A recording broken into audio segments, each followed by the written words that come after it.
राज्यातील सर्व महामार्गावरील धाबे, हॉटेल, मॉल या ठिकाणांवर स्वच्छता ठेवा असं आता आवाहन करण्यात येत आहे। महामार्गावरील सार्वजनिक शौचालय स्वच्छ आणि सुस्थितीत ठेवा असे निर्देश आहेत। सार्वजनिक बांधकाम मंत्री शिवेंद्रसिंह भोसले यांनी या संदर्भात आदेश जारी केलेले आहेत। महिला शौचालयासंदर्भात बैठक घेत भोसलेंनी या सगळ्या संदर्भात भोसले यांनी या सगळ्या संदर्भात सूचना जारी केलेल्या आहेत। बैठकीत आमदार चित्रा वाघ, सार्वजनिक बांधकाम विभागाचे सचिव संजय दशपुते देखील उपस्थित होते।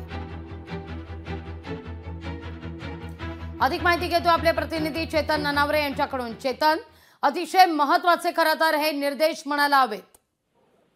निश्चित एकंदरीत लागवी महामार्गांवरतील जे एकंदरीत सार्वजनिक शौचालय आहेत, त्या ठिकाणी विशेषतः फूड मॉल असतील किंवा वेगवेगळी ठिकाणं असतील, या ठिकाणी महिलांना प्रचंड त्रासाला सामोरं जावं लागत आहे। आणि या संदर्भात भाजपच्या महिला प्रदेशाध्यक्ष चित्रा वाघ यांनी शिवेंद्रराजेंकडे मागणी केलेली होती आणि त्याप्रमाणे एक बैठकही तातडीची बोलवण्यात झालेली होती। आणि बैठकीमध्ये आता थेट रिस्पॉन्सिबिलिटी आहे ती सर्व विभागांवरती देण्यात आलेली आहे आणि जर कुठल्या विभागाने हयगय केली तर त्यावर कारवाई करण्याच्या सूचनाही शिवेंद्रसिंह भोसले यांनी दिलेल्या आहेत। परिणामी आता तरी या आदेशानंतर तरी महिलांची ही जी वानवा आहे ती थांबणार का आणि सार्वजनिक शौचालयांमधील स्वच्छता असेल ती राखली जाणार का याकडे आपलं लक्ष असेल। लागवी निश्चित।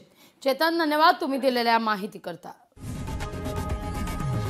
लोकशाही मराठी ऐका, पहा, जागरूक रहा।